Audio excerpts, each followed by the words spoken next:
Influencer मार्केटिंगचा उपयोग आपल्या बिझनेसमध्ये कसा करू शकतो हा फाउंडरने विचार करणं अत्यंत गरजेचं आहे. सातत्याने काय होतं की इन्फ्लुएन्सर मार्केटिंग म्हणजे मोठे-मोठे जे चॅनल्स आहेत त्यांच्याकडे जाऊन आपलं मार्केटिंग करणं म्हणजे आपल्याला व्ह्यूवरशिप जास्त मिळेल. त्यांच्याकडे लाख, 5 लाख, 10 लाख व्ह्यूअर्स आहेत. तर आपला ब्रँड तिथपर्यंत पोहोचेल अशा पद्धतीने आपण विचार करतो. परंतु तो बरोबर नाहीये. आपल्याला अशा प्रकारचे इन्फ्लुएन्सर शोधावे लागतील जे आपल्या ब्रँडशी रिलेट होतील. आपला जो कस्टमर सेगमेंट आहे आणि तो जो त्यांचा जो कस्टमर सेगमेंट आहे हा 2 सेमच आहे. अशा प्रकारे आपल्याला इन्फ्लुएन्सर शोधावे लागतील.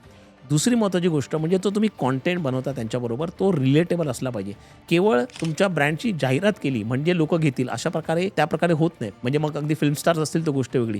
परंतु तुमच्या ब्रँडशी रिलेट करून जर का रील्स बनवता आल्या तर तशा प्रकारे तुम्ही जर का बनवलं तर ते गरजेचं आहे. आणि छोटे-छोटे जे मायक्रो इन्फ्लुएन्सर्स आहेत त्यांच्याबरोबर बसून तुम्ही जर का बार्टर सिस्टम करू शकलात किंवा एक्सचेंज करू शकलात आणि त्याच्यातनं तुम्ही तुमच्या ब्रँडचं प्रमोशन करू शकलात, त्याला ॲड म्हणून पण वापरू शकलात, तर तुम्हाला त्या इन्फ्लुएन्सर मार्केटिंगचा जास्त उपयोग होऊ शकतो. कमीत कमी पैशामध्ये तुम्हाला जर का लोकांपर्यंत पोहोचायचं असेल आणि ज्यांचं कंटेंट ऑथेंटिक आहे, ज्यांचे रिव्ह्यूज ऑथेंटिक आहेत, अशा लोकांपर्यंत तुम्ही पोहोचलात, ते मायक्रो जरी असतील तरीसुद्धा, तरी तो जास्त परिणामकारक होऊ शकतो असं माझं स्पष्ट मत आहे.